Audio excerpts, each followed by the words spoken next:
ये क्या बोल रहे हो? बकरी का बच्चा बेच दिया? हाँ। कितना प्यार लुटाकर अपने बच्चे की तरह बकरी के बच्चे को पाला और तुमने उसे बेच दिया? बेकार की बात मत करो, बच्चे की तरह पाला था ना, लेकिन बच्चा तो नहीं था ना। हमारी बच्ची अनीता उस बकरी के बच्चे पर जान छिड़कती है। जब उसे पता चलेगा तो बेचारी टूट जाएगी। जानता हूँ शीला, पर दूसरा कोई रास्ता नहीं। ईस्टर का खर्चा और जो कर्जा है वो चुकाना है। कर्जा ले लेकर दरिद्र मत होना, ऐसा बाइबल में कहा है। एक दिन की खुशी के लिए साल भर कर्ज में नहीं डूबना चाहता। मैंने सोच के देखा, मैंने 4 बड़े बड़े बकरे दिखाए, लेकिन शेखर ने मुझसे कहा कि छोटी बकरी भी बेच डालो, कुल मिला के एक रकम मिल जाएगी। तो उसके लिए बेचना जरूरी था? संकट में बच्चों को बेचते हैं क्या? शीला, गुस्सा मत दिलाओ। बकरियां गाय भैंस जो पालते हैं बेचने के लिए ही। तुम सच कह रहे हो, लेकिन उसे ऐसे नहीं पाला था। गोद में सुलाते थे, जब रस्सी खोलते तो हमारे पीछे ही घूमता रहता था। वो तो बेचारा बेजुबान जानवर था, बस मैं करता रहता था। स्कूल से आने पर जब अनीता जानेगी तो खुद ही संभालना उसे। सोते समय भी उसे अपने पास ही सुलाती थी। जरा मुझे शेखर का नंबर तो देना। उसका मोबाइल खराब हो गया है। कहाँ जा रही हो? और कहाँ, मैं शेखर का घर जानती हूँ। शीला, सुबह सुबह 11 बजे ही टेम्पो में लोड कर दिया। 24,000 रुपए बने हैं और सारा खर्चा निकाल के ये पैसे बचे हैं। इसका मतलब? अभी तक तो उसे काट दिया होगा। उसे काट दिया होगा? तुमने बहुत जल्दबाजी की। इतने लाड प्यार से जिसे पाला, उससे ही पैसों के लिए बेच दिया। उसकी बलि चढ़ा दी, बेकार में उसका कत्ल कर दिया। नहीं माँ, उसे कुछ भी नहीं हुआ होगा। ये क्या कह रही है? मैं सच कह रही हूँ। जब आप डैडी को डांट रही थी तभी मैं आ गई। यीशु ऐसा नहीं होने देंगे माँ। हमारा बकरी का बच्चा सलामत है, वो जिंदा ही होगा, क्योंकि जीवित होने वाले यीशु बहुत ही अच्छे हैं। वो मुझे उसे लौटा देंगे। चिंता मत करो, मैं उसे लेके आती हूँ। अनीता,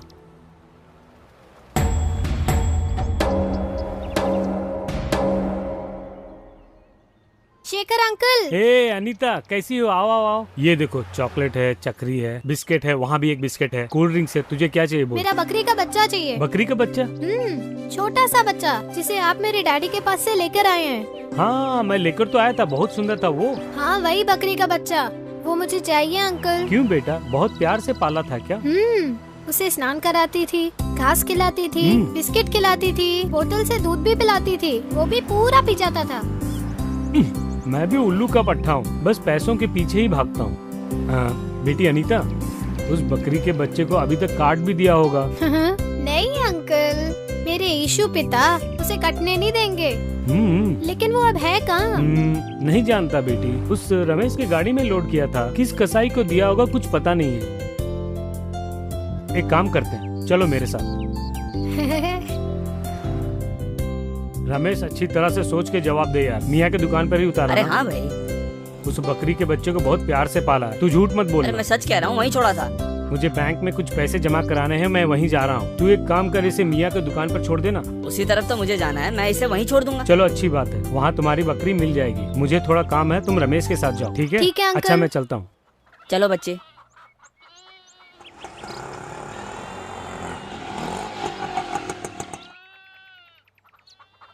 मियाँ जी, इस बच्ची का नाम है अम्मू। अंकल, मेरा नाम अनीता है। मियाँ जी, इसका एक प्यारा सा बकरी का बच्चा हमारे यहाँ कटाई के लिए आया है। क्या वो 6 किलो का बच्चा? उसे मैंने नहीं काटा। अनीता, वो बच्चा जिंदा है। मियाँ जी, वो बच्चा है कहाँ? हमारे पास हमेशा बल्क ऑर्डर आता है, कभी 35 किलो और कभी 40 किलो, और इसीलिए बकरे भी बड़े बड़े ही आते हैं। वो मानिक लाल है ना, जिसकी दुकान बस अड्डे के पास है? हाँ वही। उसकी कोई औलाद नहीं और हमेशा परेशान ही रहता है, वही मानिक लाल। बकरी का बच्चा चाहिए, मुझसे कहा था, मैंने भेज दिया। अनीता, ये जो दुकान बोल रहे हैं। अंकल, वो मैं जानती हूँ। अब तुम अपना काम देखो, बकरी के बच्चे को मैं जाके ढूंढूंगी। क्या बात है बच्ची, मटन चाहिए क्या? बकरी का बच्चा चाहिए। बकरी का बच्चा? आपका नाम मानिक अंकल ही है ना? मानिक अंकल नहीं बेटा, मेरा नाम सिर्फ मानिक लाल है। अंकल, हाँ, मियाँ जी की दुकान से मंगाया था ना हाँ। बकरी का बच्चा, उसे मैंने ही पाला पोसा। ओहो, तो वो, लेकिन उसे तो बहुत पहले ही काट दिया। यीशु पिता, हैं? नहीं नहीं, उसे तुमने बिल्कुल नहीं काटा होगा। मेरा बकरी का बच्चा जिंदा है। यीशु पिता, मुझे तुम्हारे ऊपर विश्वास है। कुछ भी करके बकरी का बच्चा मुझे लौटा दो पिता। सुनो बेटा, अरे सुनो, अरे सुनो, अंकल, तुमने उस बच्चे को बड़े प्यार से पाला था। अगर पता होता तो मैं उसे नहीं काटता। नहीं नहीं अंकल, तुमने उसे नहीं काटा होगा क्योंकि मेरा बकरी का बच्चा जिंदा है। यीशु पिता, मेरा बकरी का बच्चा लौटा दो पिता। बेटा सुनो, ये क्या तुम बार बार यीशु पिता बोल रही हो? अच्छा एक बात बताओ, जो बकरी का बच्चा मर गया वो जिंदा कैसे होगा? जिस मनुष्य की मृत्यु हुई थी, जब उसे ही जीवित कर दिया तो? किसने? यीशु पिता ने। लेकिन उस बच्चे को तो काट दिया है ना? नहीं नहीं अंकल, मेरा बकरी का बच्चा जिंदा है। लगता है कि तू बेकार में मुझे पागल बना रही है। मैंने तो कहा ना उस बच्चे को काट दिया है। तुमने नहीं काटा है और ना ही तुम उसे काट सकते हो। मैं तुझे अद्भुत काम दिखाऊंगा, ऐसा यीशु पिता ने मुझे वचन दिया है। मेरा बकरी का बच्चा जरूर मिलेगा। यीशु पिता के ऊपर तुम्हें इतना विश्वास है? हाँ बहुत है। ज्ञान मांगती हूँ तो ज्ञान देते हैं। चंगाई मांगो चंगाई देते हैं। साइकिल मांगी थी वो भी दे दी। अंकल, जब एग्जाम हो रहे थे तो मेरा स्केल टूट गया था। प्रार्थना करके मांगा, नया स्केल मिल गया। चलो मानता हूँ, अगर औलाद मांगेंगे तो मिलेगी क्या? अंकल, तुम खुद एक छोटी बच्ची हो। अब तुमसे ये बात कहना ठीक है या नहीं पता नहीं। तुम्हारे इस अंकल की शादी हुए 11 साल हो गए। हमारे घर के अंदर सारी सुविधाएं हैं, लेकिन तुम्हारे जैसे बात करने वाली हमारी कोई औलाद नहीं है। तो बस इतना ही ना? यीशु पिता से मांगो ना, देखना तुरंत दे देंगे। तुम कहीं मेरा मजाक तो नहीं उड़ा रही हो ना? अंकल, वो इसलिए क्योंकि तुमने कहा है कि वो मांगने पर दे देंगे, जबकि मैंने कोई इलाज नहीं छोड़ा है, बल्कि एक से एक डॉक्टर को ले जाकर दिखाया है। न जाने मैं कितने मंदिरों में गया, सब बेकार हो गया। अंकल, तुम हाथ घुमाकर अपनी नाक पकड़ रहे हो। क्या मतलब? सिंपल सा एक आइडिया बताती हूँ। स्ट्रॉन्गली वर्कआउट होगा, एकदम से काम करेगा। पूरे विश्वास के साथ यीशु पिता से प्रार्थना करके मांगो। देखना अगले साल तुम्हारे यहाँ छोटा बच्चा होगा। अरे बेटा, तुम्हारी बातें सुन सुनकर मेरी भी उम्मीद बढ़ रही है। ये बताओ, तुम्हारे यीशु पिता में इतना सामर्थ है क्या? हाँ अंकल, मटन खाने से क्या मिलता है? पोषण। और सूप पीने से ताकत मिलती है। ठीक वैसे ही प्रार्थना से सब मिलता है। बेटा, इस अंकल को बताओगी कि प्रार्थना कैसे की जाती है? खड़े हो जाओ। लो, खड़ा हो गया। अब हाथ जोड़ो। लो, जोड़ लिए। आंखें बंद करो। बंद कर ली। अब विश्वास रखो। हाँ, रख लिया। गुड। अब मैं प्रार्थना करूंगी, तुम बस स्तुति हो स्तुति हो स्तुति हो बोलते रहना। स्तुति हो। गुड। विश्वास के साथ जोर से बिना किसी झिझक के बोलना। ठीक है बेटी, स्तुति हो। अपना लहू बहाकर। स्तुति हो। कांटों का मुकुट पहना। स्तुति हो। प्राणों की बलि दी।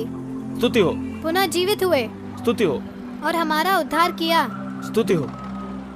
यीशु पिता, स्तुति हो। तुम अपनी संतान को देखो। स्तुति हो। उनकी पत्नी को संतान सुख प्रदान करो। स्तुति हो।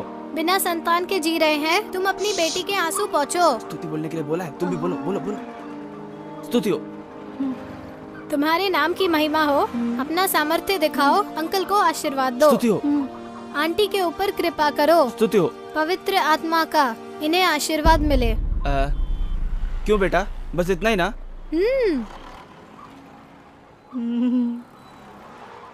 तो यही है ना आंटी? बेटी, तुम वाकई बहुत ही होशियार हो। मेरी भलाई के लिए कितनी अच्छी प्रार्थना की, लेकिन मैं एकदम पागल हूँ। तुम्हारा प्यारा सा बकरी का बच्चा काट दिया। ये तुम क्या कह रहे हो? सच कह रहा हूँ जयंती। सफेद और काले रंग का एक छोटा सा बकरी का बच्चा था ना, हाँ था ना, जिसे काटने के लिए मैंने दुकान पे भेजा था। लेकिन भेजा नहीं ना। भेजोगी तभी तो ना कटेगा। जयंती, ये क्या बोल रही हो? उसे भेजने के लिए बोलकर तुम यहाँ दुकान पर आ गए। तभी तुम्हारी बहन की लड़की घर पे आई, रो रही थी, जोर जोर से रो रही थी। तो उसे चुप कराने के लिए उसके हाथों में बकरी का बच्चा दे दिया। रोना बंद हो गया और उसके साथ खेलने लगी। और अब कहीं जाकर वो सोई है और बकरी के बच्चे को बांधकर मैं सीधी यहाँ आ रही हूँ। बेटा। यीशु पिता। हाँ हाँ, वो है। मैं विश्वास करता हूँ। जयंती, इस बच्चे ने कहा था, मुझसे कहा था कि मेरा बकरी का बच्चा जिंदा है और देख लिया। अंकल, यीशु पिता आज भी जीवित है। वो कोई मरे हुए ईश्वर नहीं है, जीवित परमेश्वर है। और संसार में सभी लोगों के लिए वो चमत्कार आज भी करते आ रहे हैं। अब तो विश्वास रखते हैं ना? हाँ, मैं विश्वास रखता हूँ। बेटी, तुम्हारे लिए 1 मिनट रुको। अरे नवीन। हाँ बोलो भैया। तुम एक काम करो, उस बकरी के बच्चे को लेकर आ जाओ। अभी आता हूँ। हेलो मैडम, बोलिए ना। हाँ हाँ बोलिए ना। डॉक्टर कल्पना है। ओह, हाँ हाँ ठीक है मैडम, ये बात है। Thanks madam. हाँ मैं जरूर आऊंगी। कल यूरिन टेस्ट के लिए मैं क्लिनिक गई थी ना, उसका पॉजिटिव रिजल्ट आया है। उसका मतलब? यही कि मैं पेट से हूँ। जयंती, तुम सच कह रही हो? बेटी, ये चमत्कार हो गया बेटी। हाँ सच में। यीशु पिता, बेटी जैसा तुमने कहा वैसा ही हो गया। जयंती, इस बच्ची ने मुझसे कहा था, हमने प्रार्थना की और चमत्कार हो गया। मैं विश्वास करता हूँ, मन से विश्वास करता हूँ। ये लो भैया। बेटी लो, ये लो, ये मेरी ओर से तुम्हारे लिए छोटा सा, नहीं नहीं बहुत बड़ा तोहफा। लो संभालो अपनी अमानत। आ जाओ बेबी। मेरी प्यारी बेबी।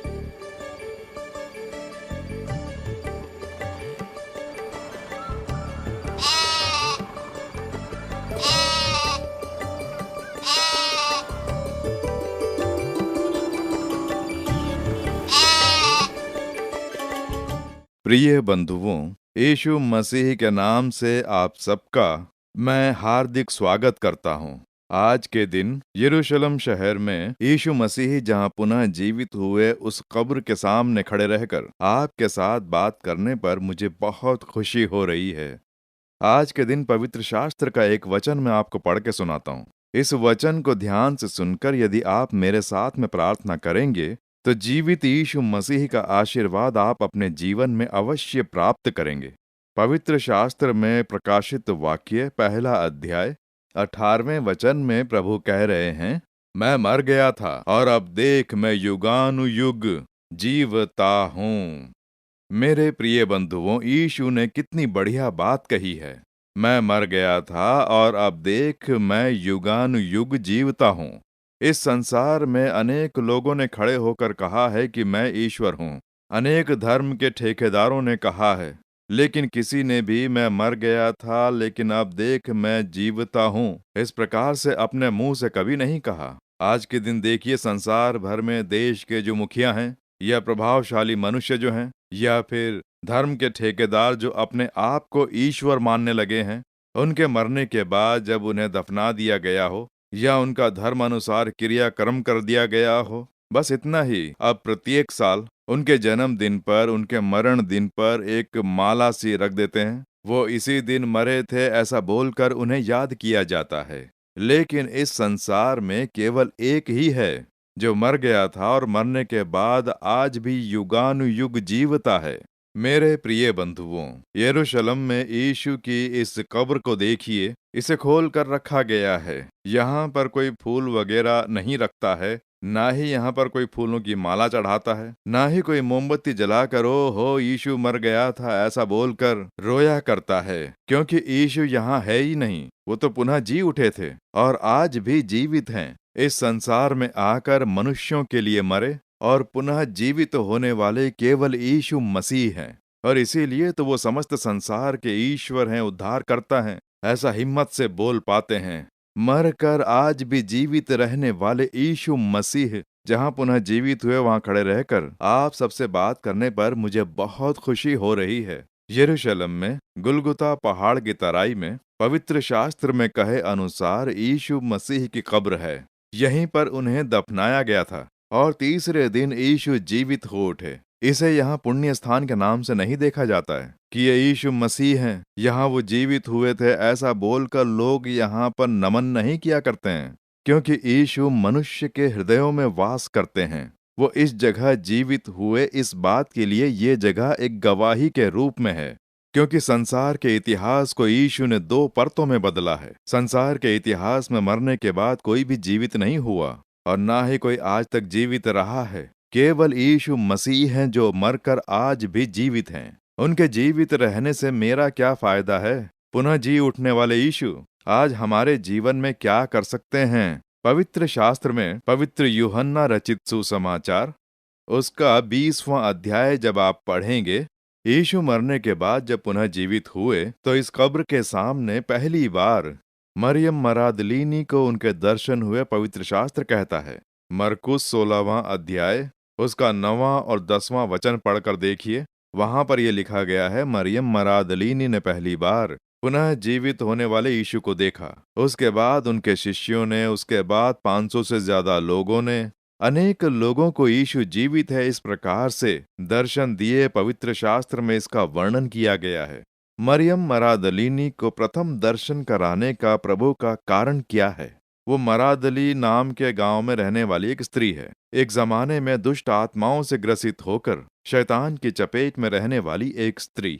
7 दुष्ट आत्माएं उस पर थी। इस प्रकार से मरकुस 16वें अध्याय के 10वें वचन में हम पढ़ते हैं। जरा सोचिए, एक लड़की शैतान की चपेट में आ जाती है, जवान लड़की। उस गांव में लोग उसे कितना बुरा भला बोलते होंगे। इस पर शैतान रहता है, उसका अपमान करते होंगे, उसका मजाक उड़ाया करते होंगे। सहायता करने वाला कोई नहीं था। इतने सारे दुखों के बीच प्रभु यीशु ने एक दिन उससे भेंट की और आश्चर्यजनक रूप से दुष्ट आत्मा से उसे छुड़ाया। शैतान को भगाकर उसे छुड़ाया, इसलिए उसमें यीशु के प्रति अत्यधिक प्रेम था। एक पिता से प्रेम करने जैसा उसने प्रेम किया और प्रभु यीशु ने भी एक पुत्री की तरह उससे प्रेम किया। इसलिए जब यीशु को क्रूस पर लटकाया गया तो पास में ही खड़े रहकर वो उन सारे दुखों का आभास कर रही थी। उसके बाद यीशु को दफना दिया गया तो उसने कहा, अब मेरा कौन है? अब मैं किसके पास जाऊंगी? उसके अंदर जो ये दुख था वो बाहर दिखाई दिया।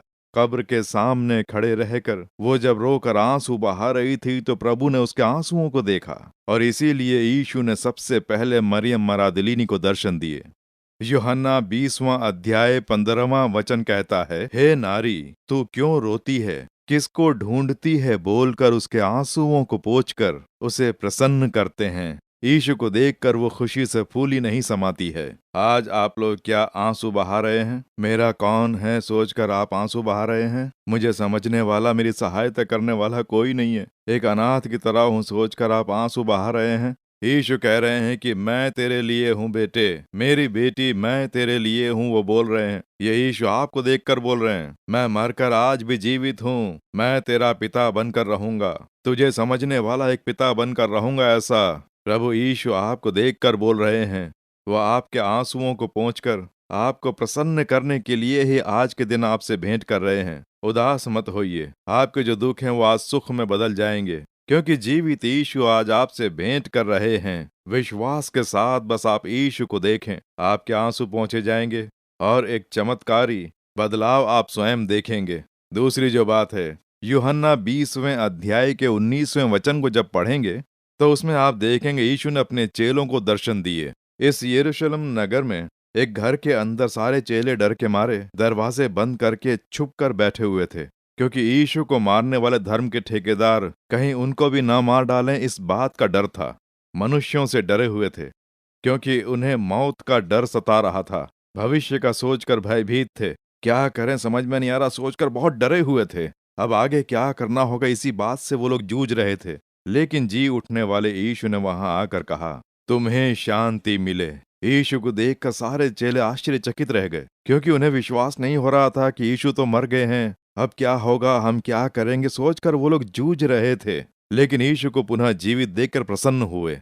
उनके सारे दुख सुख में बदल गए और उनका सारा डर दूर हो गया और उनके जीवन में नया विश्वास पैदा हुआ। यीशु के लिए उन्होंने अपना जीवन न्यौछावर कर दिया। इस तरह से बाइबल और इतिहास कहता है। मेरे प्रिय बंधुओं, जीवित यीशु का जरा ध्यान करके देखिए, क्योंकि आपके लिए ही वो मृत्यु पर जय पाकर जीवित हुए और आज भी उनके जीवित शरीर में घाव दिखते हैं, कीले ठोकने के घाव। इस यूहन्ना में 20वां अध्याय उसके अंत के कुछ वचन पढ़कर देखिए। थोमा ने यीशु पर विश्वास नहीं किया, कहा देखूंगा तो करूंगा, उनके हाथों के घाव मुझे देखने हैं, वो यीशु ही हैं, ये तुम कैसे कह सकते हो? तब यीशु ने प्रकट होकर अपने घावों को दिखाकर कहा कि ये देख मेरे घाव, आज भी उनके शरीर में अत्याचारों के घाव हैं। ऐसा क्यों पता है? क्योंकि अपने घावों से ही वो हमें चंगा करते हैं, अपने घाव वाले हाथों से ही वो हमें आशीर्वाद देते हैं। क्योंकि पुनः जीवित होने से पहले क्रूस पर मरने के लिए मेल मिलाप किया था, वो भी हमारे पाप, शाप, बीमारी, वेदनाएं, इन सब को वो क्रूस पर सह चुके। हमारे लिए, हमारे छुटकारे के लिए अपने पूरे शरीर पर घाव सहने के लिए मेल मिलाप किया, और इसीलिए आज भी वो घाव उनके शरीर में देखे जाते हैं। उन हाथों के घाव से ही वो चमत्कार करके आशीष देते हैं। मेरे प्रिय बंधुओं, प्रभु यीशु मसीह के हाथों में कीले ठोकने के जो घाव हैं, आज वो आपको स्पर्श करेंगे। आपको एक छुटकारा, चंगाई, प्रसन्नता, ये सब प्रभु अवश्य देने वाले हैं। मेरे साथ आप भी विश्वास करेंगे ना? मेरे साथ मिलकर विश्वास से प्रार्थना करेंगे। हे यीशु, पुनः जी उठने वाले यीशु, अपने हाथों से मुझे स्पर्श करो, मेरे लिए चमत्कार करो, छुटकारा दिलाओ, मेरे आंसुओं को पोंछो। इस तरह से मेरे साथ यदि प्रार्थना करेंगे तो अवश्य आज आप चमत्कार पाएंगे। अब हम प्रार्थना करें, मेरे साथ में प्रार्थना करेंगे ना? हम प्रार्थना करें। परम पिता, तुम्हारे ये वचन सुनकर मेरे साथ प्रार्थना करने वाले इस भाई के लिए, इस बहन के लिए, इस परिवार के लिए मैं प्रार्थना कर रहा हूँ। इन लोगों के लिए तुम क्रूस पर मरे और पूरे शरीर पर अत्याचार और घाव सहे, उसका ध्यान कराओ। मृत्यु पर जय पाकर जी उठने वाले, मृत्यु को हरा कर जय पाने वाले तुम इस समय हमारे बीच उपस्थित हो, उसके लिए तुम्हारी स्तुति हो। तुम्हारे ये वचन सुनकर मेरे साथ प्रार्थना करने वाले हर एक व्यक्ति को तुम छू रहे हो, अपने पवित्र हाथों से उन्हें स्पर्श कर रहे हो। यीशु के नाम से उनके आंसू पोंछे जाएं, उनकी चिंताएं दूर हो जाएं। यीशु के नाम से बीमार शरीरों को स्पर्श करो, तुम्हारा जी उठने वाला सामर्थ्य इनके शरीर में उतर कर आए। यीशु के नाम से समस्त बीमारियां दूर हो जाएं, मृत्यु की बीमारी लेकर आने वाले नासूर रोग दूर हो जाएं, रोग के जीवाणु यीशु के नाम से नष्ट हो जाएं, शरीर के जिन अंगों में जान नहीं उनमें जान आ जाए यीशु के नाम से।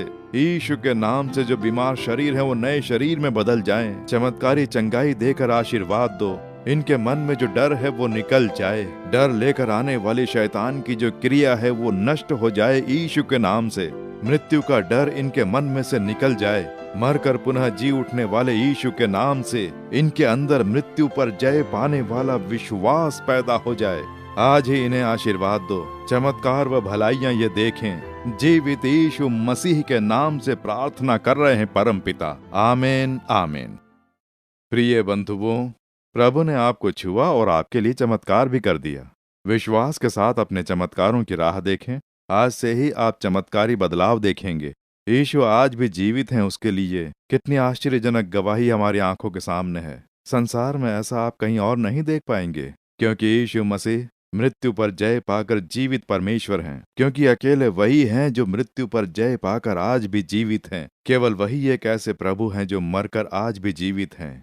दूसरा कोई ईश्वर मरकर क्या आज भी वो जीवित है, या अंधविश्वास में रहकर उनका नमन करते हैं? जरा सोच कर देखें। यीशु की कब्र के ऊपर कोई भी फूल या फूल की माला नहीं देख पाएंगे, क्योंकि वो मरे हुए परमेश्वर नहीं हैं, जीवित परमेश्वर हैं। जीवित परमेश्वर को यदि अपना बना लेंगे तो जीवन में सुख शांति छा जाएगी। आप अपने जीवन में यदि जीवित यीशु को अपना लेंगे और उनके साथ जीने के लिए समर्पित हो जाएंगे तो प्रभु का आशीर्वाद सदा आपके जीवन में छाया रहेगा। आमीन।